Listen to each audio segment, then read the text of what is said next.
USA business funding এর জন্য preparation কি নিতে হবে? ১ম হচ্ছে আপনার একটা ইউএসএ তে এলএলসি দরকার, যেটা পরবর্তীতে বিজনেস ফান্ডিং এর জন্য আমাদের দরকার হবে।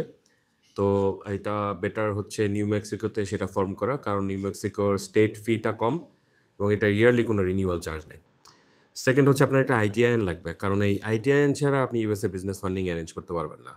সো আইটিআইএন যদি ফর্ম করতে যান সেক্ষেত্রে অলওয়েজ যেটা মাথায় রাখতে হবে, আপনার যে এজেন্টকে দিয়ে আইটিআইএন করাতে চাচ্ছেন, সে আপনাকে আইটিআইএন যদি ক্যানসেল হয় অথবা এটা যদি রিজেক্ট হয়, সেক্ষেত্রে আপনাকে 100% রিফান্ড গ্যারান্টি দিবে কিনা? তার অ্যাকসেপ্টেন্স রেশিওটা কেমন আইআরএস এ? তার রিজেকশন রেটটা কেমন? আর তার সাপোর্টটা কেমন? তার সাথে যে আপনি কমিউনিকেট করবেন, কোনো কোয়েশ্চেন অথবা কোনো সাপোর্ট যদি দরকার হয়, সে কি কোনো কুইক সাপোর্ট দিচ্ছে? নাকি তাকে কোনো কিছু জিজ্ঞেস করলে সে ৪৮ ঘন্টা বা ৭২ ঘন্টা পরে সে রিপ্লাই দিচ্ছে?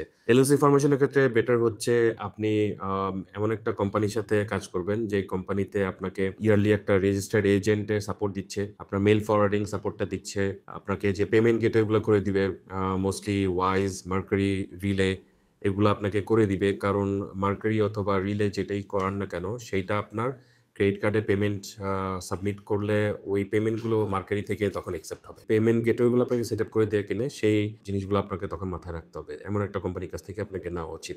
সো যখন আপনার এলএলসি ফর্ম হয়ে যাবে, সাথে আপনাকে ইআইএন এর জন্য এপ্লাই করতে হবে। তো ইআইএন মিনিমাম এখন সময় লাগতেছে মিনিমাম ৩ সপ্তাহ। সো আপনার এলএলসি রেডি, আপনার ইআইএন রেডি, আপনার আইটিআইএন রেডি। এখন আপনি বিজনেস ফান্ডিং এর জন্য কমপ্লিটলি একটা জাম্প দিতে পারবেন।